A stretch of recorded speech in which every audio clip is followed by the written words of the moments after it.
ತಾವು ತಂದಿರತಕ್ಕಂತ ಈ ಸಂತಾಪ ಸೂಚನೆ ಒಂದು ಸಂಪ್ರದಾಯ ಮತ್ತು ನಮ್ಮ ಕರ್ತವ್ಯ ಅಂತಾನೂ ಕೂಡ ಅನಿಸ್ತಿದೆ.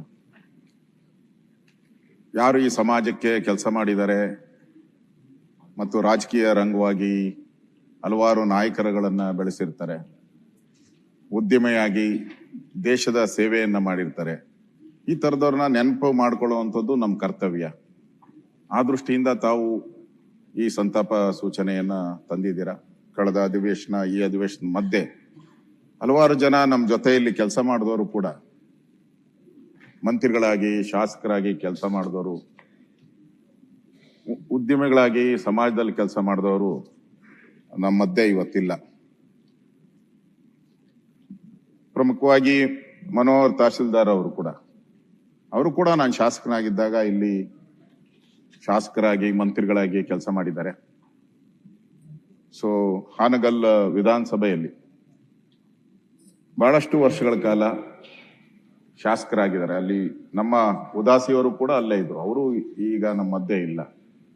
ಸಾಮಾನ್ಯವಾಗಿ ಇವರಿಬ್ಬರ ಮಧ್ಯೆನೇ ಫೈಟ್, ಪಾರ್ಟಿ ಅನ್ನೋದಕ್ಕಿಂತ ಇವರಿಬ್ಬರ ಮಧ್ಯೆನೇ ರೆಗ್ಯುಲರ್ ಫೈಟ್ ನಡೀತಾ ಇತ್ತು. ಅವರು ಕೆಲವು ಬಾರಿ ಗೆದ್ದಿದ್ದಾರೆ, ಇವರು ಕೆಲವು ಬಾರಿ ಗೆದ್ದಿದ್ದಾರೆ. ಉಪಸಭಾಧ್ಯಕ್ಷರಾಗಿ ಕೆಲಸ ಮಾಡಿರೋದು ನಾನು ನೋಡಿದ್ದೀನಿ. ಕೆಲವು ದಿನ ನಮ್ಮ ಪಕ್ಷದಲ್ಲೂ ಕೂಡ ಕೆಲಸ ಮಾಡಿದ್ರು. ಸೊ ಇವತ್ತು ಮೊನ್ನೆ ತಾನೇ ಅವರು ಈ ಒಂದು ನಿಧನದ ಸುದ್ದಿ ನಾವು ಕೇಳಿದಿರಿ. ಸನ್ಮಾನ್ಯ ಬಸವರಾಜ ಬೊಮ್ಮಾಯಿಯವರು ಕೂಡ ಸಂದರ್ಭದಲ್ಲಿ ಹೋಗಿ ಸಂತಾಪ ಸೂಚನೆಯನ್ನ ಮಾಡಿದ್ದಾರೆ. ನಾನು ಸಹ ಅವ್ರಿಗೆ ನನ್ನ ಸಂತಾಪವನ್ನ ತಿಳಿಸ್ತಾ ಇದ್ದೀನಿ. ಅದೇ ರೀತಿ ಕೆ ಶ್ರೀನಿವಾಸ್ ಅವರು ಬಹಳ ಹಿರಿಯರು. ನಾವೆಲ್ಲ ಸಣ್ಣ ವಯಸ್ಸಿನ ಇನ್ನು ರಾಜಕೀಯಕ್ಕೆ ಎಂಟ್ರಿ ಆಗುವಂತ ಸಂದರ್ಭದಲ್ಲಿ ಬಹಳ ಒಳ್ಳೆ ಒಂದು ಕೋಟ್ ಗೀಟ್ ಹಾಕೊಂಡು ಬಹಳ ಖಡಕ್ ಆಗಿ ಮಾತಾಡ್ತಾ ಇದ್ರು. ಶಿವಮೊಗ್ಗದ ಕಡೆಯವರು ರಾಜಕಾರಣಿಗಳೆಲ್ಲ ಜಾಸ್ತಿ ಅವಾಗ ಶಿವಮೊಗ್ಗದಲ್ಲಿ ಹೋರಾಟ ಅಂತ ಹೇಳಿದ್ರೆ ಶಿವಮೊಗ್ಗ, ಅಲ್ಲಿ ವಿಧಾನ ಪರಿಷತ್ತಲ್ಲೂ ನಾಯಕರಾಗಿ, ವಿರೋಧ ಪಕ್ಷದ ನಾಯಕರಾಗಿ ಕೆಲಸ ಮಾಡಿದ್ದಾರೆ. ನಾನು ಕೂಡ ಅವರ ಹಲವಾರು ಭಾಷಣಗಳನ್ನ ನಾನು ಕೇಳಿದ್ದೀನಿ. ಒಳ್ಳೆಯ ವಾಗ್ಮಿ, ಒಳ್ಳೆಯ ರೀತಿಯಾದಂತಹ ಸಂಪ್ರದಾಯ ಇರುವಂತ ವ್ಯಕ್ತಿ. ಸೊ ಅವರು ಕೂಡ ಇವತ್ತು ನಮ್ಮ ಮಧ್ಯೆ ಇಲ್ಲ. ಅವ್ರಿಗೂ ನನ್ನ ಸಂತಾಪ. ಅದೇ ರೀತಿ ಬಸವರಾಜ್ ಅವರು ವಿಧಾನಸಭೆಯ ಮಾಜಿ ಸದಸ್ಯರು, ಅರಸೀಕೆರೆ ಜನಿಸಿದ್ರು. ಅವರು ಕೂಡ ನಮ್ಮ ವಿಧಾನಸಭೆ ಶಾಸಕರಾಗಿ ಇಲ್ಲಿ ಕೆಲಸ ಮಾಡಿದ್ದಾರೆ. ಅವ್ರಿಗೂ ಕೂಡ ನನ್ನ ಸಂತಾಪವನ್ನ ಸೂಚಿಸ್ತಾ ಇದ್ದೀನಿ. ಲಕ್ಷ್ಮೀನಾರಾಯಣ್ ಅವರು ನಮ್ಮ ಪಾರ್ಟಿಯಲ್ಲಿ ಸದಸ್ಯರಾಗಿದ್ದರು, ವಿಧಾನಸಭಾ ಸದಸ್ಯರು. ಅವರು ಜೆ ಪಿ ನಗರದಲ್ಲಿ ವಾಸ ಇದ್ರು. ನಾನು ಕೂಡ ಮೊನ್ನೆ ಅವ್ರು ತೀರೋದಾಗ ಅವ್ರ ಮನೆಗೆ ಹೋಗಿ ಅವರ ಕುಟುಂಬಕ್ಕೆ ಸಾಂತ್ವನ ಹೇಳಿ ಬಂದಿದ್ದೀನಿ. ನಾನು ಕೂಡ ಅವರು ಒಂದು ಬಾರಿ MLA ಆದ್ಮೇಲೆ ಅವರು ಈ ರಾಜಕೀಯ ಬೇಡ ಅಂತ ಹೇಳಿ ಒಂದು ಬಿಸ್ನೆಸ್ ಮಾಡಿ ಕನ್ಸ್ಟ್ರಕ್ಷನ್ ಕಂಪನಿಯನ್ನು ಓಪನ್ ಮಾಡಿ ನಮ್ಮ ಪದ್ಮನಾಭ ನಗರದಲ್ಲಿ ಹತ್ತಿರನೇ JP ನಗರದಲ್ಲಿ ವಾಸ ಇದ್ರು.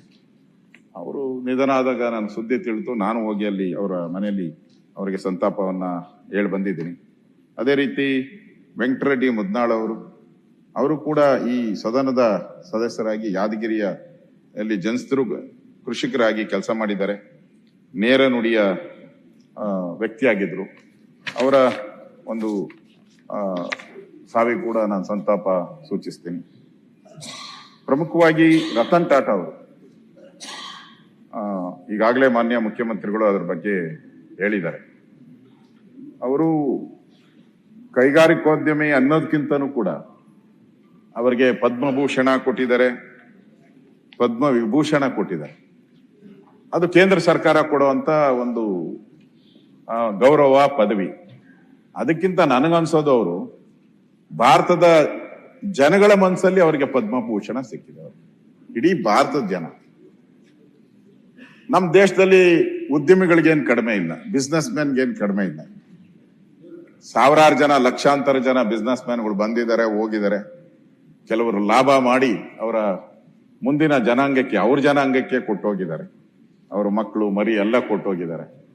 ಆದ್ರೆ ಈ ಟಾಟಾ ಅವರು ಆ ತರ ಅಲ್ಲ. ಅವರು ಅವರ ಬಂದಂತ ಲಾಭದಲ್ಲಿ ಹೆಚ್ಚಿನ ಭಾಗವನ್ನ ಈ ಸಮಾಜಕ್ಕೆ ಕೊಟ್ಟಿದ್ದಾರೆ. ಅದಕ್ಕೆ ಇಡೀ ನಾವು ನೋಡೋದಲ್ಲ, ಎಲ್ಲಾ ಚಾನೆಲ್ ಅಲ್ಲಿ ಇರ್ಬೋದು, ಎಲ್ಲಾ ಪತ್ರಿಕೆಗಳಲ್ಲಿ ಇರ್ಬೋದು, ಅವತ್ತು ಅವರು ತೀರೋದಂತಹ ಸಂದರ್ಭದಲ್ಲಿ ಎಲ್ಲರೂ ಕಣ್ಣೀರನ್ನ ಹಾಕಿದ್ದಾರೆ. ಎಸ್ಪೆಷಲಿ ಬೆಂಗಳೂರಿಗಂತೂ ಅವ್ರನ್ನ ನಾವು ನೆನಪು ಮಾಡ್ಕೊಳ್ಳೇಬೇಕು. ಇವತ್ತು ಟಾಟಾ ಇನ್ಸ್ಟಿಟ್ಯೂಟ್ ಒಂದಿದೆ ಅಂತ ಹೇಳಿದ್ರೆ, ಇವತ್ತು ವಿಶ್ವ ಮಟ್ಟದಲ್ಲಿ ಟಾಟಾ ಇನ್ಸ್ಟಿಟ್ಯೂಟ್, ಬೆಂಗಳೂರಿನ ಟಾಟಾ ಇನ್ಸ್ಟಿಟ್ಯೂಟ್ ವಿಶ್ವ ಮಟ್ಟದಲ್ಲಿ ಪ್ರಖ್ಯಾತಿಯಾಗಿದೆ. ನನಗೆ ಗೊತ್ತಿರೋ ಪ್ರಕಾರ, ಅದು ಸರಿನೋ ತಪ್ಪು, ಅವರು ಒಂದ್ಸರಿ ಹಡಗಲ್ಲಿ ಪ್ರಯಾಣ ಮಾಡ್ಬೇಕಾದ್ರೆ ಅಲ್ಲಿ ಸ್ವಾಮಿ ವಿವೇಕಾನಂದರು ಎಲ್ಗೆ ಹೋಗ್ತಾ ಇದ್ದೀರಾ ಅಂತ. ಸೊ ನಮ್ಮಲ್ಲಿ ಭಾರತದಲ್ಲಿ ರಿಸರ್ಚ್ ಮಾಡುವಂತ ಒಂದು ವ್ಯವಸ್ಥೆ ಇಲ್ಲ, ಅದಕ್ಕೆ ವಿದೇಶಕ್ಕೆ ಹೋಗ್ತಾ ಇದ್ದೀನಿ, ಅಲ್ಲಿ ರಿಸರ್ಚ್ ಮಾಡುವಂತ ಫೆಸಿಲಿಟಿ ಇದೆ, ಅದಕ್ಕೋಸ್ಕರ ನಾನು ಹೋಗ್ತಾ ಇದ್ದೀನಿ ಸ್ಟೀಲ್ಗೆ ಸಂಬಂಧಪಟ್ಟಂತೆ. ಆಗ ಅವ್ರು ಹೇಳ್ತಾರೆ, ಯಾಕೆ ಭಾರತದಲ್ಲೇ ನೀವು ಮಾಡಬಾರ್ದು ಅಂತ. ಆಗ ಸ್ವಾಮಿ ವಿವೇಕಾನಂದ ಅವರು ಮೈಸೂರು ಮಹಾರಾಜರ ಹತ್ರ ಮಾತಾಡಿ ಜಾಗ ಕೊಟ್ಟರು. ಇವತ್ತು ಅಲ್ಲಿ ಟಾಟಾ ಇನ್ಸ್ಟಿಟ್ಯೂಟ್ ಬಂದಿದೆ. ನಮ್ಮ ಪದ್ಮನಾಭನಗರದಲ್ಲಿ ಟಾಟಾ ಸಿಲ್ಕ್ ಫಾರ್ಮ್ ಇದೆ. ಆ ಕಾಲದಲ್ಲೇ ಸಿಲ್ಕ್ ಬಗ್ಗೆ ಒಂದು ಟೆಕ್ನಾಲಜಿಯನ್ನ ಕ್ರಿಯೇಟ್ ಮಾಡುವಂತ ಒಂದು ಸಿಲ್ಕ್ ಒಂದು ವಿಜ್ಞಾನ ಅಂತಂದ್ರೆ ತಯಾರು ಮಾಡುವಂತ ಒಂದು ಸ್ಕಿಲ್ ಅವತ್ತು ಪ್ರಾರಂಭ ಮಾಡಿದ್ರು. ಅಂದ್ರೆ ಬೆಂಗಳೂರಿಗೂ ಕೂಡ ಬಹಳಷ್ಟು ಕೊಡುಗೆಯನ್ನ ಕೊಟ್ಟಿದ್ದಾರೆ, ದೇಶಕ್ಕೆ ಕೊಟ್ಟಿದ್ದಾರೆ. ಇವತ್ತು ಟಾಟಾ ಏರ್ಲೈನ್ಸ್ ನಾವು ಅದನ್ನ ಸರ್ಕಾರ ಸೆಂಟ್ರಲ್ ಗವರ್ಮೆಂಟ್ ಏರ್ಲೈನ್ಸ್ ನಾವು ತಗೊಂಡಿದ್ರಿ, ಮತ್ತೆ ಆಗ್ದಿರ ಈಗ ಮತ್ತೆ ಟಾಟಾ ಆದವರಿಗೆ ಕೊಟ್ಟಿದ್ರಿ. ಅಂದ್ರೆ ಸಮಾಜದಲ್ಲಿ ಒಂದು ಬಿಸ್ನೆಸ್ ಮ್ಯಾನ್ ಆದ್ರೂ ಕೂಡ ಒಂದು ಒಳ್ಳೆಯ ಕೀರ್ತಿಯನ್ನ ಈ ಸಮಾಜಕ್ಕೆ ಕಾಣಿಕೆಯನ್ನ ಕೊಟ್ಟಿದ್ದಾರೆ. ಅವರಿಗೆ ನನ್ನ ಸಂತಾಪವನ್ನ ಸೂಚನೆ ಮಾಡ್ತಾ ಇದ್ದೀನಿ. ಅದೇ ರೀತಿ ಸೈಯದ್ ಶಹಾಬ್ ಖುಸ್ರೋ ಹುಸೇನಿ ಅವರು ಕೂಡ ಕಲಬುರಗಿ ನಗರದ ಧಾರ್ಮಿಕ ಕೇಂದ್ರವಾದಂತ ಖಾಜಾ ಬಂದಾ ನವಾಜ್ ದುರ್ಗಾ ಸೂಫಿ ಸಂತ ಸೈಯದ್ ಶಾ ಖುಸ್ರೋಕಂ ಹುಸೇನಿ ಇವರು ಖಾಜಾ ಬಂದಾ ನವಾಜ್ ವಿಶ್ವವಿದ್ಯಾಲಯದ ಸ್ಥಾಪಕರಾಗಿ ಕುಲಪತಿಗಳಾಗಿ ಕೆಲಸ ಮಾಡಿದ್ದಾರೆ. ಸಮಾಜಮುಖಿಯಾಗಿ ವಿದ್ಯಾಭ್ಯಾಸದಲ್ಲಿ ಕೆಲಸ ಮಾಡಿದ್ದಾರೆ. ಶಿಕ್ಷಣಕ್ಕೆ ಆದ್ಯತೆ, ಅಕ್ಷರಕ್ಕೆ ಆದ್ಯತೆಯನ್ನು ಕೆಲಸ ಮಾಡಿದ್ದಾರೆ. ಸೊ ಅವ್ರಿಗೂ ಕೂಡ ಕರ್ನಾಟಕ ರಾಜ್ಯೋತ್ಸವ ಪ್ರಶಸ್ತಿಯನ್ನು ಸಹ ಕೊಟ್ಟಿದೆ. ಇವರೆಲ್ಲರೂ ಕೂಡ ಕಳೆದ ವಿಧಾನಸಭೆ ಈ ನಮ್ಮ ಮಧ್ಯೆ ಇಲ್ಲ.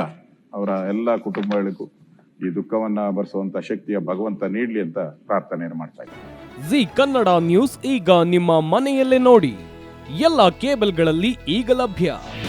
ನಿಮ್ಮ ನೆಚ್ಚಿನ ಜಿ ಕನ್ನಡ ನ್ಯೂಸ್ ಈಗ ಸನ್ ಡೈರೆಕ್ಟ್ ನಲ್ಲಿ number 292, Tata play number 1664, Jio TV number 1334, NXT digital number 30, in cable number 30, city networks 51, U digital number 162, GTPL number 17, Rockline telecommunications number 42, Shri Basaveshwara cable number 168, rural cable network 60, Vinayaka digital 57, Abhishek cable 821, city channel 53, Siddeshwara cable network 57, V4 digital Infotech 628, Surya digital networks 53, Gajanan digital number 836, Malnad Infotech private limited number 56, Metrocast number 830, victory digital number 167ರಲ್ಲಿ ನೋಡಿ ಆನಂದಿಸಿ.